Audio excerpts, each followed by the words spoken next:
We have all kinds of sacred questions inside of us. What's the meaning of our lives? What's the purpose of our lives? What about death? All these deep questions of meaning. And so it seems to me that every wisdom tradition that I know anything about, East and West,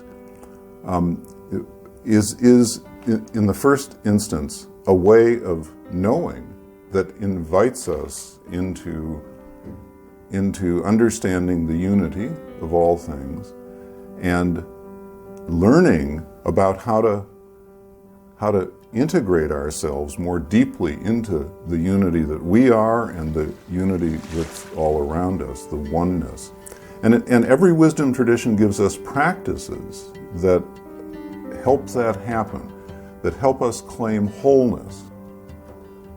The Clearness Committee is a practice invented in the middle of the 17th century by the early Quakers, who believed deeply, as I believe, that every person has an inner teacher, a source of inner truth, which for me is the same as soul or selfhood or identity and integrity. And the question was how to help people get in touch with that, how to open a person's life to hear that inner truth more deeply, because we all know how difficult that is in the noise of the world and in the rush of our lives and with our own egos constantly at work.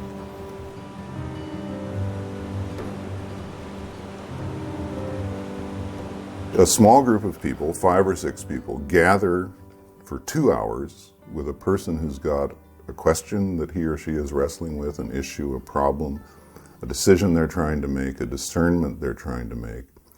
And for 2 full hours, those 5 or 6 caring, competent adults operate with a very simple rule. They cannot speak to that so-called focus person, the person with the issue, in any other way except to ask an honest, open question.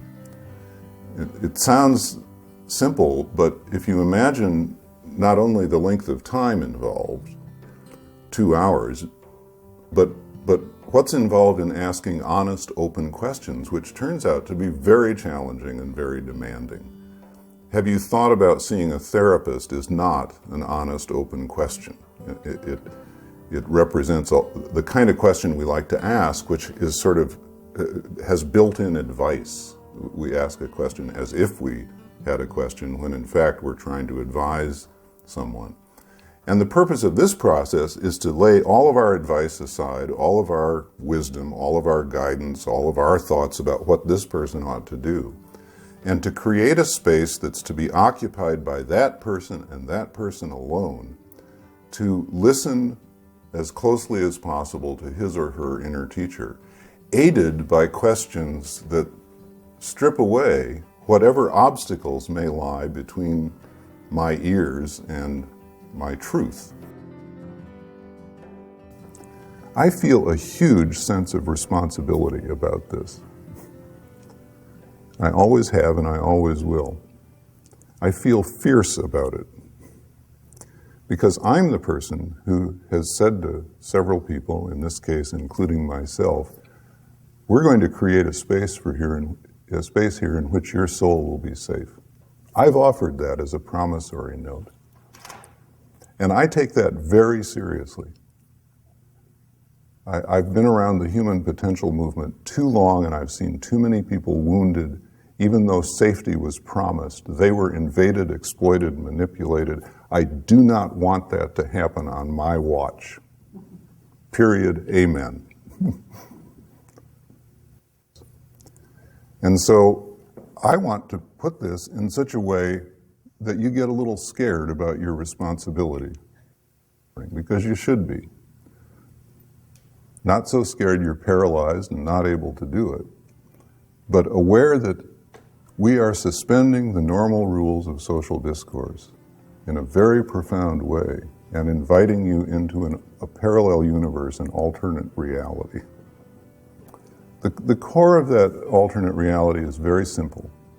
It is the conviction that this person has an inner teacher, has wisdom and truth within herself or himself, does not need, at this moment, in time, our wisdom, our inner teacher, our guidance, instead needs access to that voice within, which, as we all know, gets obscured and blocked by all kinds of things, external static, internal static.